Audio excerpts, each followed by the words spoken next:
Everybody, welcome back to the Zach and Sully podcast. I'm Zach, here with my friend Sully. What's going on, man? How we doing, guys? Thanks for tuning in today. We appreciate it. All right. Well, let's get right to it. Just give a little recap, or not even a recap, I guess a little bit of a taste of what we're going to be talking about today. So we got Duke, North Carolina that happened last night. So we'll be discussing the game, a little bit about their schedules and a couple of their weaknesses. I was a little surprised by the rankings. I think it's because it's a little bit of a lost trend that Duke was on for a little bit, might have dropped them down. So we'll get into that a little bit. Got a little bit of college basketball talk after that as well. We'll talk a little bit about the NFL draft, a couple changes. Mel Kiper released his new draft board today. A couple changes on that. But unless you're an ESPN Insider subscriber, you can't access that. So I'll give you a little bit of my beliefs of what might happen, and Sully will give his as well. And then we're going to go debate our 5 favorite albums of the decade so far, which is a lot harder than I thought it was going to be. So, all right, Sully, give me you watched the game at all last night, Duke, North Carolina? Watched the whole thing. It was all right. Well, I come away with three talking points. Number one, why do you not have a sense of urgency in the last play of the game when you're down by 1 point and there's 45 seconds on the clock? You need to get the heck into the offensive zone. Enough dilly-dallying. That's number one. Number two, Roy Williams, call a damn timeout. Okay, there's no reason not to call a timeout. You know that play is not developing the way you want. Are you kidding me? The man's double teamed, and you're giving it to Joel Berry to shoot the final. No, get out of here. Get it inside. You need 1 point. You're not shooting the ball well at all game. Call a timeout. Get a set play going. Stack the baseline. Do something. There's no reason you should have a little freaking fadeaway jumper that gets blocked in the final seconds. That's ridiculous. Number three. Sorry. Go on with your third one. My bad. Brandon Ingram is a problem, and I mean that in a good way. Now the thing with me is that what I don't understand about North Carolina was that Bryce Johnson, he had 29 points and he shot 13 of 17 the entire game, and he only took 2 shots in the final 14 minutes. I mean, that was their first mistake right there. They weren't shooting the ball great all game, but Johnson was shooting great, and he only shot the ball twice in 14 minutes. I mean, this is all on Carolina. Duke was banged up. Matt Jones goes down in the first half, and then Plumlee gets 2 fouls within 13 seconds to start the second half off. There's nobody else to blame but Carolina themselves for them losing this game. They had all the hype in. I mean, ESPN, they were making it sound like Duke wasn't even going to have a chance to win this game, which I was doubting them because, I mean, if you look at Duke's schedule right now, they have their 3 losses are 3 of their losses are to ranked teams, and the other 2, they have 6 losses. So 3 of them are to ranked teams, and the other 3 are to Utah, Clemson, and Syracuse. Who Clemson's not that great, but Utah and Syracuse, they're okay. Kentucky's good. Syracuse would be at the top of the poll if they weren't banned from postseason play right now. That's true, and I was just about to get to North Carolina because one of North Carolina losses is Louisville, and they're banned from eligible play. But let me get back to this game from last night.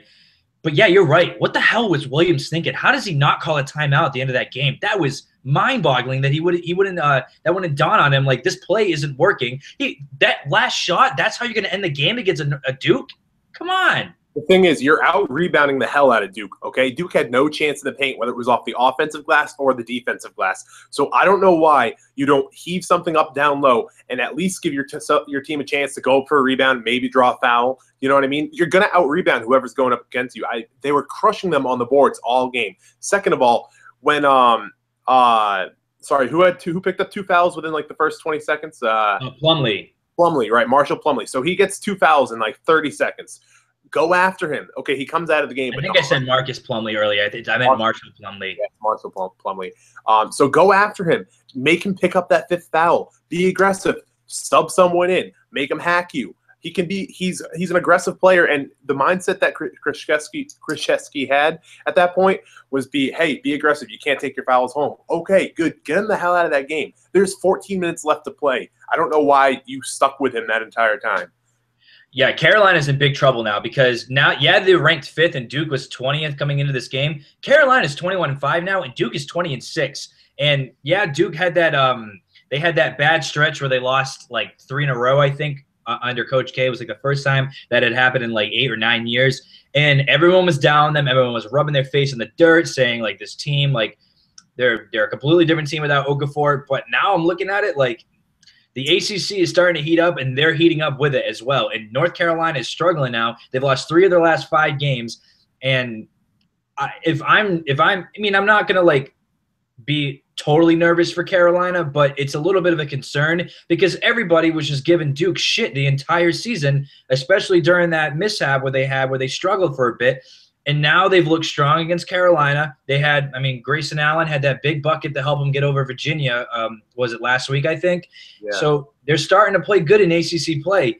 And remind you, this is a team that comes in with a top recruiting class every single year. They got young, great talent. They got a Hall of Fame coach on their team. There's nothing you should take away from this Duke basketball team. And right now, they're looking like they could be a 3 or 4 seed in the tournament. They could even go higher if they keep this up. They're 20-6. What else you got to take away from them? Everybody in the top part of the country, this is such a give me this year for the tournament. There's not a straight shooter like there was last year when you had Kentucky completely dominating the season, where you knew there were going to be all these 1 seeds. The whole entire thing's up for grabs right now. And with Villanova at number 1 and their past history of how they've been in the tournament, this is anybody's game this year. Anyone's. Yeah, the Big East, I think, is a complete joke. All those teams choke come crunch time. You talk about Providence. You talk about Villanova. Providence is the biggest one. They are, dude, they've fallen apart. They are falling apart. No, none of those teams, Xavier, none of those teams have anything, in my eyes, on the rest of the Power 5 conferences. Do you know what I mean? Like Big Ten teams, ACC teams, even some SEC teams. Big 12, in my opinion, might be the best conference in the entire country. Yeah, I think you're right. I think you're probably right. I think it's between them and the ACC. But none of those Big East teams ever pose a threat to me come to crunch time. You know what I mean? They just never can deliver when it really means the most. Now, before we get into the more college basketball talk, because I know we're a little side on that, but because we were talking about North Carolina Duke, I just want to pull up Duke and North Carolina's losses and stuff. So like I said, Duke's 5 losses. Kentucky, who's 14th right now. Utah 19-7. Clemson is 16-10. That's their worst loss of the season. 16-10 team. That's pretty damn good for your worst loss. Number 19 Notre Dame at 18-7. Syracuse 18-9, and then the number 11 Miami, who's 21-4. Miami is a great basketball team too. And then you look at North Carolina, their 5 losses. North Carolina's resume, despite their struggles as of late, is a pretty damn good track record. They got number 24 Texas, who they lost on a buzzer beater. Number 18 Louisville, they only lost by 5 points, but Louisville can't even contend in the tournament. Notre Dame, once again, 4 points, and then this loss to Duke by 1 point. Their worst loss of the season was to Northern Iowa, who they had a lot of hype going into this year, and they have not lived up to any of that. They're 16-12. But North Carolina's been in every single game they've lost this year. So both these teams very consistent. That game could have gone either way. It should have went North Carolina's way. They blew it. They coaching wise and on their awareness on the court killed them last night. It didn't. There was like 50 seconds left, and it didn't feel like they were down. I wasn't anxious because they were leading that entire game, and it was really like, what the hell just happened? I don't know. If I'm Roy Williams, I take a good hard look in the mirror this morning. It's not the first time he's made a coaching mishap. I'm not a huge supporter of some of the decisions he makes. I think he's a great coach. I think he's a great recruiter. That's another thing too. Duke, 2 seniors on this team. Plumlee's one of them. I forget who the other one is. UNC, I think they have 3 freshmen. I mean, I know it depends. It goes up and down. Roy Williams does a really good job of convincing guys to come back. Marcus Page easily could have left for the NBA. He convinced him to come back. Marcus Page did not have a good game last night. He had an awful game. No, he didn't play well at all. Kennedy Meeks, I was real impressed with. I haven't watched a whole lot of him play this year. I haven't seen a heck of a lot of him. But on the offensive boards, did a fantastic job. As far as putting the ball in the hoop, could have done a little bit better. But honestly, from a big man like that, when you have Bryce Johnson going off the way he is, just get the rebounds and kick him out. Get the rebounds, kick him out. I'm okay with it, you know? And I know this is going to piss off your boy Wesley right now, but this rivalry between Duke and North Carolina has been like Ohio State-Michigan. It has not really been a contest over the last few times. Duke has dominated this rivalry as of late. They've won 4 in a row. I think they've taken like 11 of the last 14 or something crazy like that.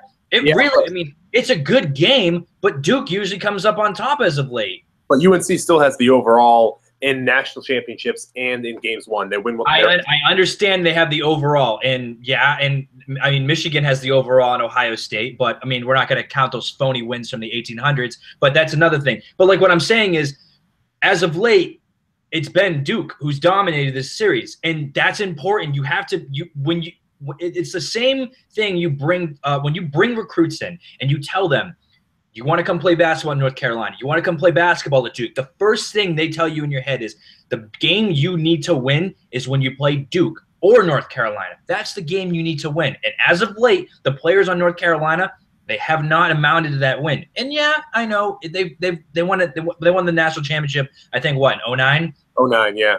And so I mean, as of late they have, but Duke's won the national championship twice in the last 4 or 5 years. Yeah, I know. I know they have. And last year's run was a heck of a run, especially the fact that Kentucky got bounced from it. The fact that Wisconsin was real hot. Kaminsky and Sam Decker were a 1-2.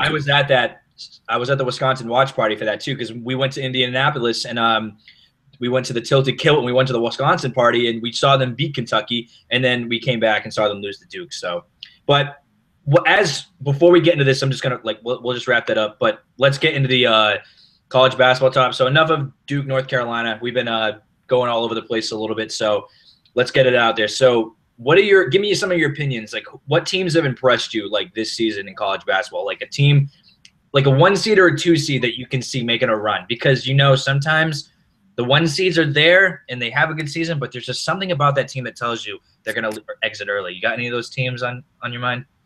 I don't think Villanova is going to make a big run like we were saying before. I don't think they're never pick them. Never.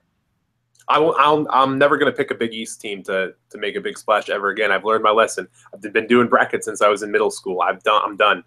Xavier, Georgetown, Butler, all those schools, man. Providence College. I was at PC. I wouldn't take credit away from Butler. I mean, now that Brad Stevens is gone, but like that came to bite me in the ass a couple times, because I mean, who expected Butler to go back to back national championship appearances? Nobody did. But like, you're right. Georgetown's a huge disappointment for me. As of late, me growing up, Georgetown really has never really made any noise in my lifetime. It seems like they have this legacy that's been carried on from the past, and they get good recruits because of their name, but they've historically, as of late, been that team that exits early from the tournament. Same with Villanova. I mean, you had the famous image of that chick in the band crying her eyes out after Villanova lost last year. I mean, that's a Villanova fan every year in the tournament.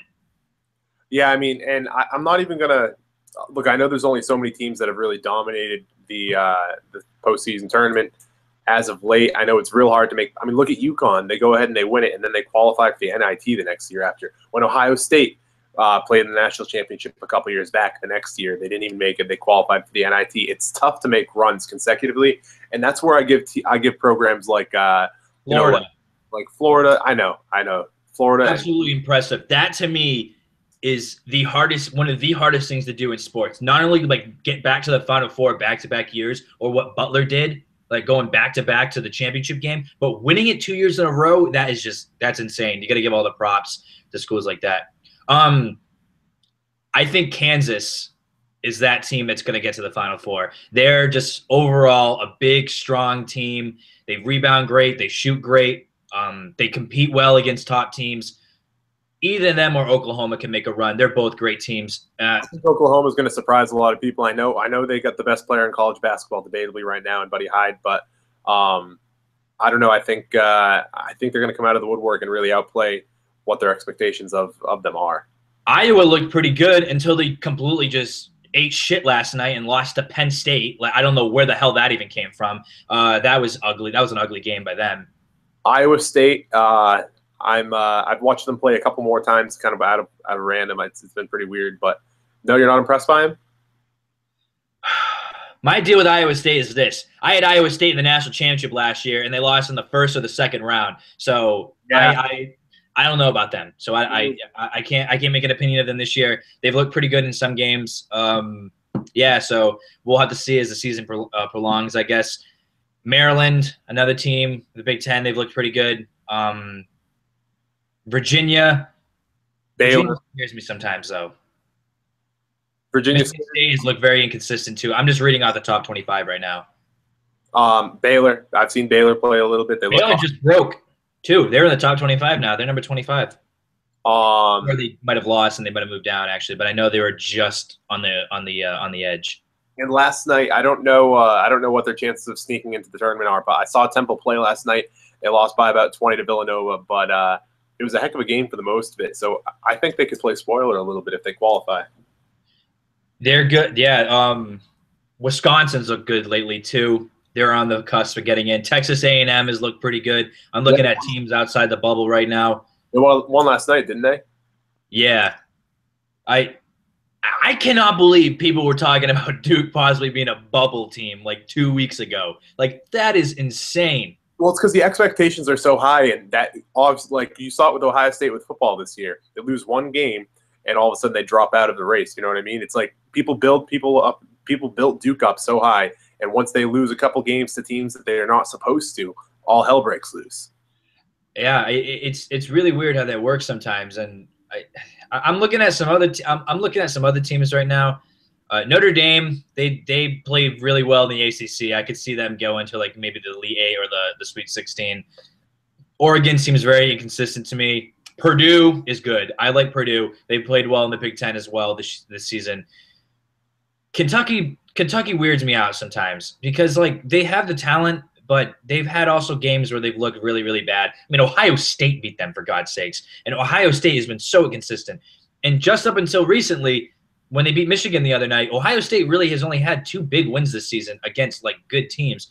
So that's what scares me about Kentucky, because they have those games where they don't look like the superior Wildcat team that Calipari recruits to get to that school. So I don't know. What do you feel about Kentucky? Have you watched them a lot this year? I've only watched them once or twice. I don't know. I mean, Kentucky's Kentucky every single year. I hate Calipari. I can't stand his one and done theory. I think it ruins college basketball. I don't know, man. It ruins. I think it's definitely it's a bad habit to get into, except for like college, like the way the college rules go and stuff.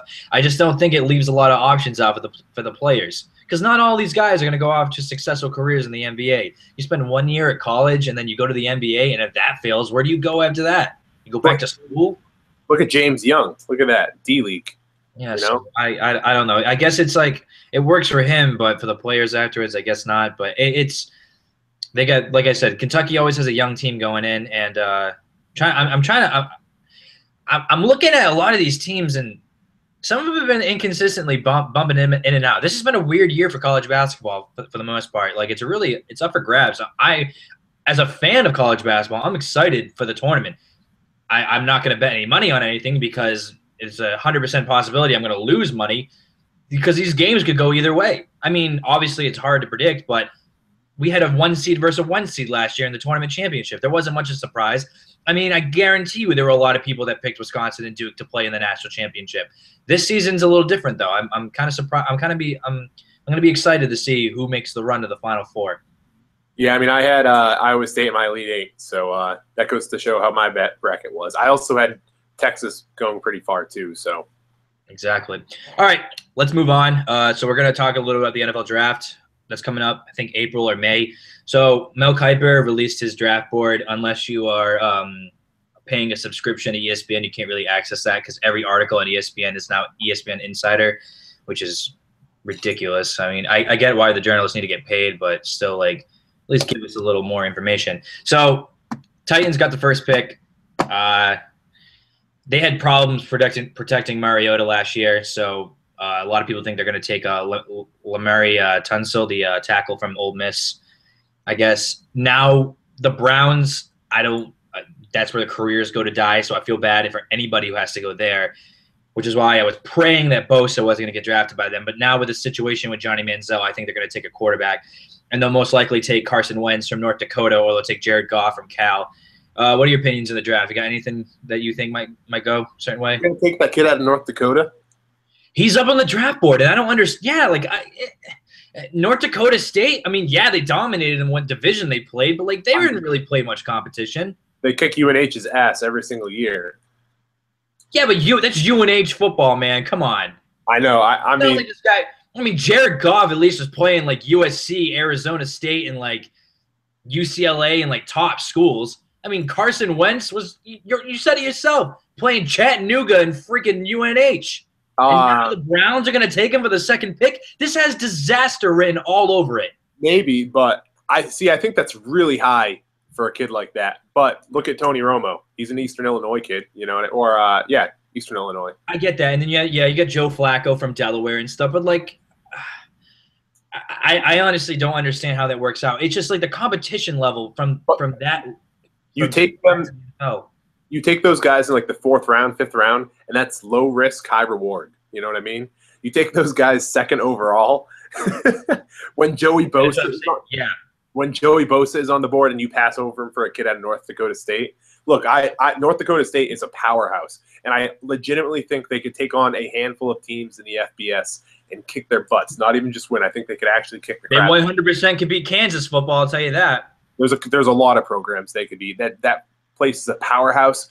The Fargo Dome. That's all people care. I mean, what else is there for people to do in North Dakota? There's nothing. People flood. So I advise you to stay away from Dakota. Hey.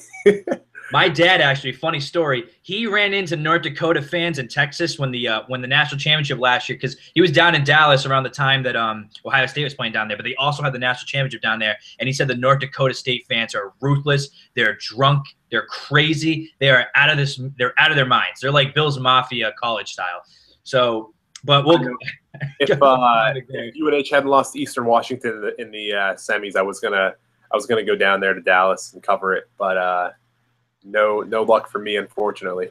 So another thing I wanted to point out, me being biased again, but kind of sort of not really biased, it's a fact. There's a possibility that 7 Ohio State Buckeyes are going to get drafted in the 1st round, which is pretty damn impressive for Urban Meyer and company. So you got Joey Bosa on the board. You have Noah Spence on the not Noah Spence. I'm going to get to him in a second. Noah Spence is from Eastern Kentucky. He was at Ohio State, but he got expelled for drugs. So that's why he's at Eastern Kentucky now, and he's on the board for a 1st round pick. I think it was Noah Spence who got. I think it was drug related, a reason why he got kicked out or something like that. Darren Lee, linebacker. Ezekiel Elliott, running back. Taylor Decker, the offensive tackle. Von Bell, Eli Apple. Not to mention the guys outside the 1st round that are interesting to see where Braxton Miller goes. He had a very impressive Senior Bowl, so his draft stock's probably going to be going up. And then I'm also very interested to see who's going to take Cardell Jones. So. Yeah.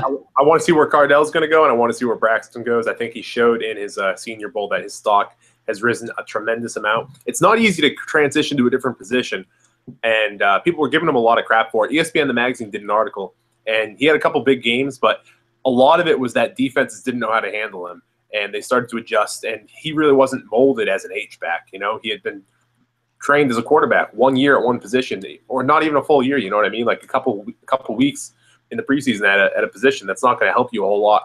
I think if someone gives him a shot, he's going to prove them it's going to be worth paying off for. You know what I mean?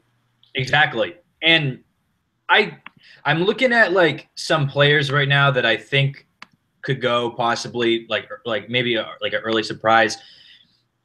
I guess Elliott's stock moved down a little bit. Some of these guys got him going to Oakland right now, which doesn't make much sense to me because don't they have Latavius Murray out there as the running back?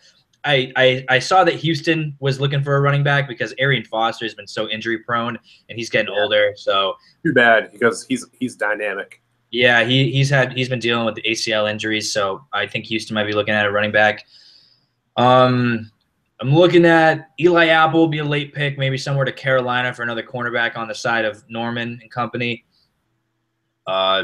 Joey Bosa, I don't see how these teams in the top can like pass on him. He's a dominant pass rusher. He's got height, he's got weight, he's got speed and strength.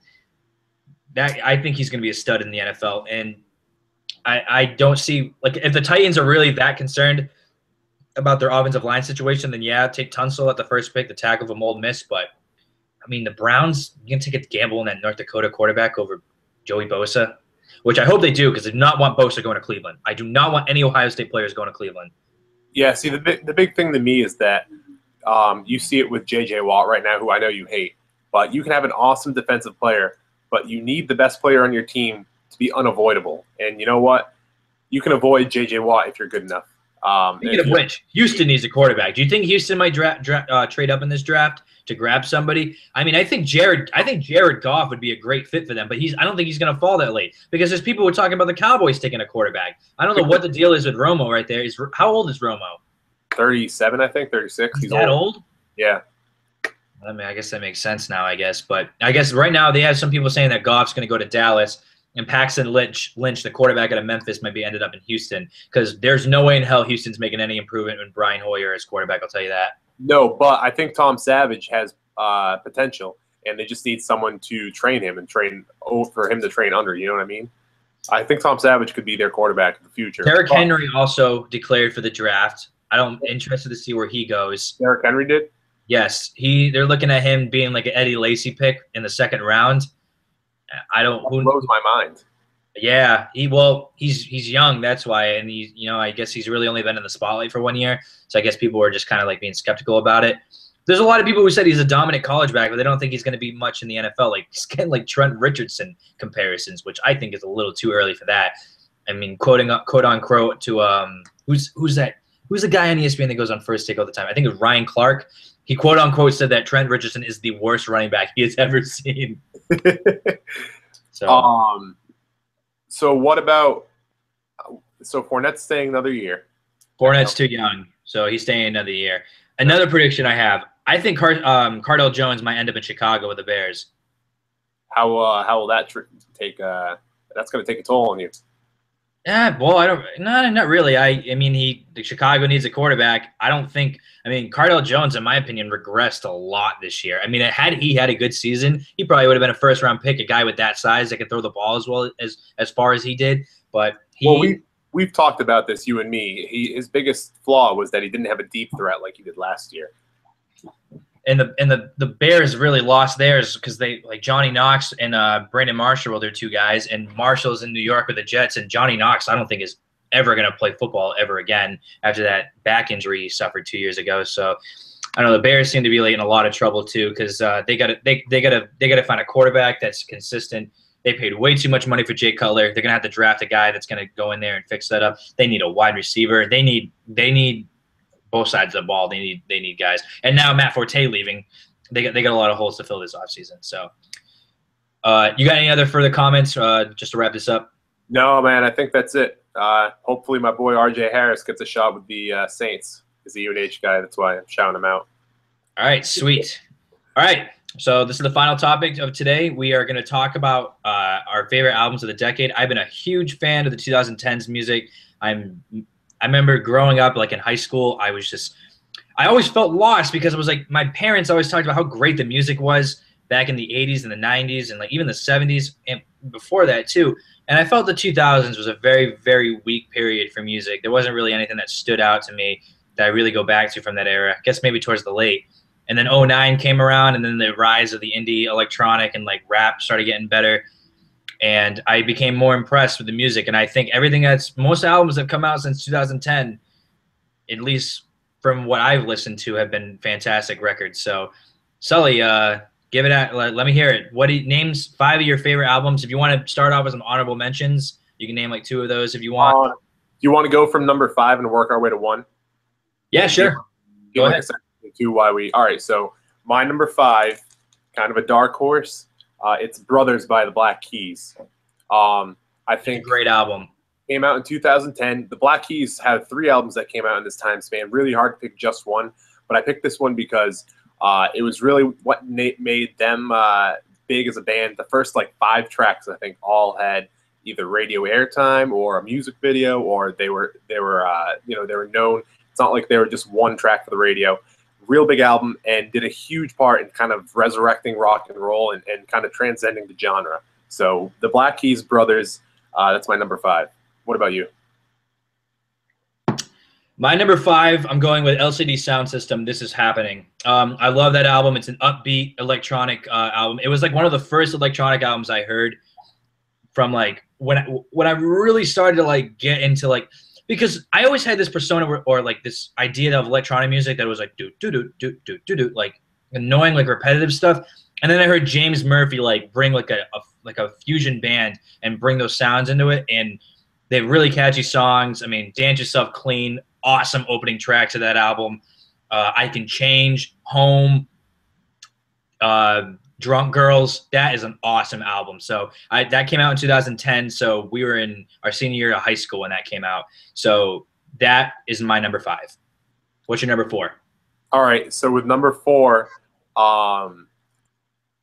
this is actually the only Kanye album I have on the list. and it's not what you're expecting. It's Watch the Throne with Jay-Z and Kanye.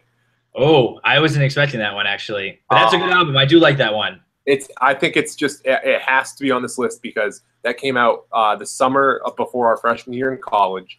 Every single party you went to, every single time you got into the car. I was on the track team at Bridgewater. Every single pregame, locker room dance that we had, every single, warm up CD. We used to pump music in the locker room. Every single lifting, or in the weight room, I should say. So every single lifting soundtrack we had, something from Watch the Throne was always on it, and it wasn't just ninjas in Paris, I guess I'll say. That's obviously good enough. That's the biggest track off the album, obviously. But top to bottom, the thing is fantastic. And I want to just say, when we talk about intro tracks, that is one of an awesome intro track to that album. No Church in the Wild. Yeah, yep. Which is used in the movie The Great Gatsby. So just to give you an example of how awesome it is, it's used in a movie set in the 1920s. Also that song Murder for Excellence. It's about that kid Dan Roy Henry from he's actually from Taunton, Massachusetts. Gets shot by a cop for running from a bar. Gets shot through a windshield. Awesome because it brings to surface like the kind of issue of I don't want to say police brutality, but it was before the whole Black Lives Matter movement, and it wasn't making an issue that, now sometimes the issue is taken out of context, but it really just painted a picture with a real life story of a kid who was innocent, wasn't drunk, had a football game the next day, and was in the wrong place at the wrong time and had his life taken. So awesome story, and it really kind of set the tone the right way. I know there's a lot of negativity tied to the Black Lives Matter movement, so that song too, just fantastic. I don't know if you want to dive into your 4 pick. My number 4 pick is Modern Vampires of the City by Vampire Weekend. I love that album. I think it's like a lot different from what they usually did. It's opening track is Obvious Bicycle. It's like, I remember hearing it first and thinking like, all right, this is going to be like a low-key album. And then it goes right into Unbelievers. It starts getting a little upbeat. And I remember just sitting there one day and listening to it like track from track to track and just thinking how good every single song was on that album. I mean, Hannah Hunt, fantastic song. Step, I did it for my music project when I was in my final semester at BCC for a film project. I did a music video for that. Yeah, Hey, awesome song. It's just something that's a little different. I really haven't heard like an album like that. It kind of really stood out to me. I go back to it a lot. Dying Young, another crazy upbeat song. Don't Lie. Oh man, that's a great album. I'm a big Vampire Weekend fan, so I'm gonna say number 4, Modern Vampires of the City. What about you? What's number 3? I left Modern Vampires, or Vampires of the Month, I should say. I left it off my top 5, and it killed me too. So good pick. I keep that. It was hard. I could not leave it on my top 5 for now. But things change. It could change over the next few years. But all right, what's your number 3? So my number 3 is Acid Rap by Chance the Rapper. Nice. I was thinking about it. I love that mixtape. That is a great starter up by Chance. But go on. And that's the craziest thing is that it's not even an album that was sold in stores. So maybe I don't know. Maybe it doesn't even qualify for this because there's no album sales to go on. It doesn't matter. It qualifies. It's just fantastic top to bottom. He released it around the same time as Kanye, as Mac Miller, as Jay-Z, as all these really established rappers. And I know you think this too. It was probably the best out of all those albums. That's a good one. Are we good? Okay, so that was number 3 for you? Yep. My number 3 album is Channel Orange by Frank Ocean. That one, top to bottom, is an unbelievable album. Every song in that one's good. Thinking About You, I would sing it, but I cannot hit those high notes like Frank can, and it would be embarrassing. Unbelievable singing, unbelievable songwriting, instrumentation's beautiful. Sierra Leone, Sweet Life, that's like beach playlist stuff right there. Super Rich Kids, Pyramids, masterpiece. Lost is my favorite song on the album. I think of Myrtle Beach, South Carolina every time I hear it. Forrest Gump, Pink Matter, that is an unbelievable album and my 3rd favorite of the decade. So, all right, number 2, what do you got? Channel Orange by Frank Ocean.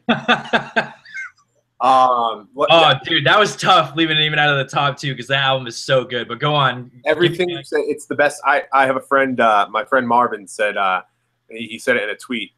Channel Orange is the best hip hop in this decade, or excuse me, not hip hop, best R&B album of this decade, and it's completely true. I haven't heard anything. The Weeknd is great. The Weeknd is fantastic. Frank kills him, puts him to sleep.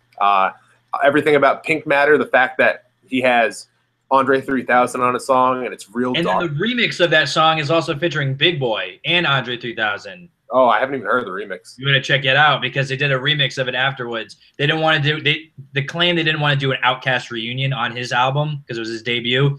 So they waited till the album came out for a few months and then they released the remix which Big Boy was on. That song Super Rich Kids, me and my brother we took a family vacation with my parents to Stop my day up on the roof. Too many bowls of that green, no Lucky Charms. We took a trip to Nantucket. And everybody there, I just pictured all the rich, preppy kids walking around. I just kept saying, super rich kids with nothing but loose ends. So fantastic album. What about your number two? My number two is To Pimp a Butterfly by Kendrick Lamar. Like I said, we've talked about this enough on our podcast. If you want to hear anything else I've ever said about it, go watch other ones that I've talked about it probably like 2 or 3 times already since we started this. Best rap album I've heard in a long time. Production-wise is unbelievable. The story behind it, the concept that Kendrick is, I believe you was conflicted, and he brings it up throughout the album. And then it turns out he's having a conversation with Tupac at the end of the album. Not to mention every single song. There's not a single backtrack on the album. It either bumps, it either is funky, it's either jazz. I can't explain it. It's just a great rap album. So. Well, no, it's not just a great rap album. It's a great album because he could have. Point blank. It's my second favorite of the decade so far. Unbelievable album. All right, so before you get into your favorite number one album, give us 2 honorable mentions. 2, because I know this was hard. Okay. All right. So you're gonna be very surprised. No, it's all right, dude. I respect anyone's opinions for anything. Good Kid, Mad City. It was so tough to take one of those 2 to bring in. It's just hard. And I have a lot that could be, and I'm leaving some of my personal favorite albums off because I'm looking at this list right now and I'm pissed at myself for leaving some of these out. I definitely am. I'm going a little bit off the map, and I'm going to say Vessel by 21 Pilots. Okay, 21 Pilots. Because it's not huge. It's not their most popular, but they created an entire genre, and it's going to be copied a lot, I think, in the next few years, because now they're big. But this first album did it the best. They have a ukulele, they have synth, they have a nutcase of a drummer who goes crazy. They have a keyboard, and that album as a whole is just really underrated. All right, I'll get into my 2 honorable mentions, and then we'll go back to you for your number 1. So here it is. My honorable mention, Mac DeMarco, Salad Days. Love it. Love it. Been listening to it like crazy lately. Yes, that is an unbelievable album, too. I don't understand how a certain person can just sit there and not smile when they listen to it. Everything's the lyrics are sad, very, very depressing lyrics, but filled in with happy summer beats. That's a great one. And my other honorable mention, I don't know if you've heard this album before, but this is on it.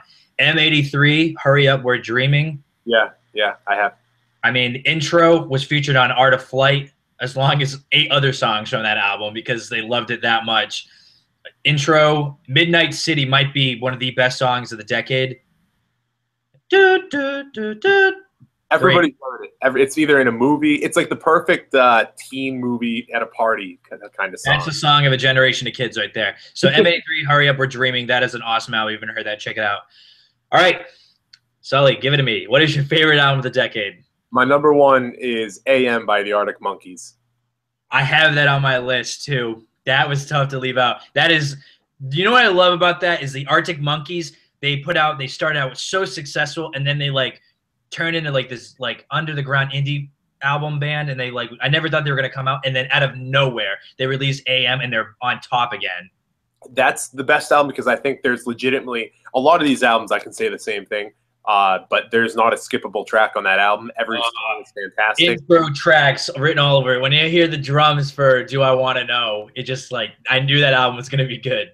I love the guitar riff to Knee Socks. Down, down, down, down, down, down. It gives the I love Gucci, I love Prada, I like dollar after dollar. They said they listened to a ton of, yeah, no, every single song on the album is fantastic. I think the coolest thing about that is if you were to ask my dad to make his list, that would probably be his number one too. And we have similar tastes in music, but not equal at all. So just the fact that I think that it can appeal to two different generations of people living in the same time period, I think that's huge. Nice. I love the choice. It's good. All right. My favorite album of the decade so far is Lonerism by Tame Impala. That is my favorite album of the decade so far. I will probably be changing that over the next couple of years and might even put Currents up there right now because I loved Currents that much. But here's the deal breaker with Lonerism. So I'll never forget this. 2012 summer, Corey was over in New Zealand. He sends me a video. He goes, "Hey, man, these guys from Australia just released this new song. You should check it out." And I was like, okay. He's like, they sound like a weird mix of like the Beatles, Muse, and like some other psychedelic stuff. So he sends me the link to Elephant by Tame Impala, and I'm like, this is awesome. Holy crap. And then they came out with another single, Feels Like We Only Go Backwards. And I remember the first time I put my headphones on and listened to that, I was like mind blown. I was like, this is awesome. And then Lonerism came out and completely blew my mind. Like I was like, this is like 2012. This is the music that comes out now. You had Gotta Be Above It, that Gotta Be Above It, Gotta Be Above It. And like the drums coming in, first track goes into Ender's Toy. And then Apocalypse Dreams.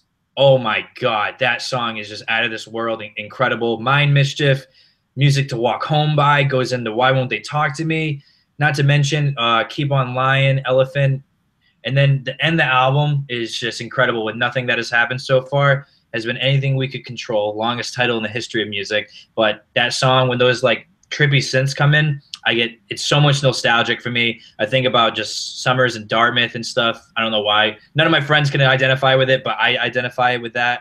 And then it ends the track with a really sad ending. Because the whole album is about him being like alone and lost and depressed with suffering from social anxiety, which is something I've like even had problems with in the past.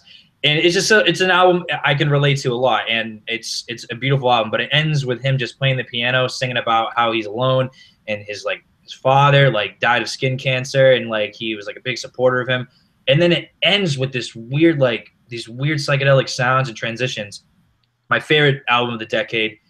I will always remember that album. I listen to it like once a week. I love it that much. So that's my favorite album of the decade. You got any thoughts on that one, though? Yeah, sorry, man. I rambled off for a little bit. I love it so much, though. No, don't apologize. It was real hard to leave any Tame Impala off of my list.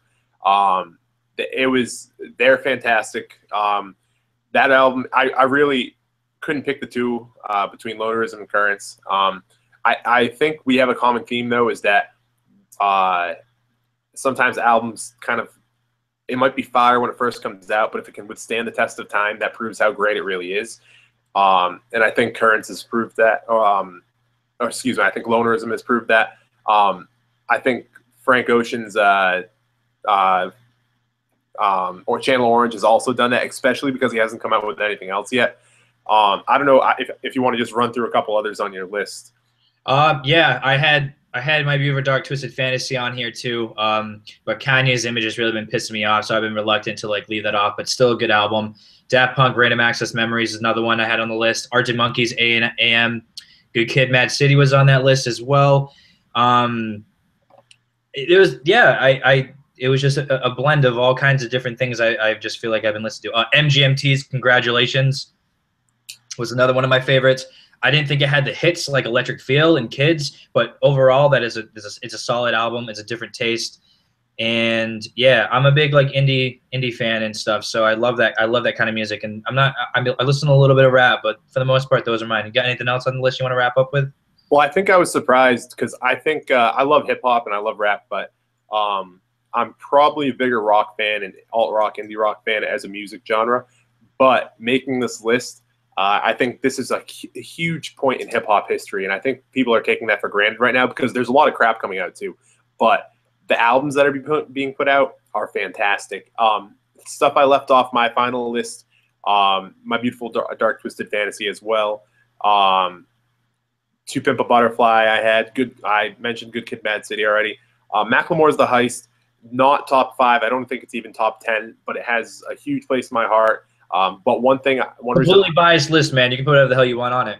Well, one thing, I like his stuff before that a little bit more, and I think This Beautiful Mess I've Made, which is his album coming out next week, I think that's going to blow The Heist out of the water. So that's why I withheld it. A couple dark horses, Sigh No More by the Mumford & Sons. Not necessarily just for the album itself, but they brought back that folk sound that so many people took, and I think that's huge. Born and Raised by John Mayer, kind of going off that. That's a great album. I can't believe I left that. I should have put that on my list too. I love that album. And finally, dark horse, completely Meta Modern Sounds of Country Music by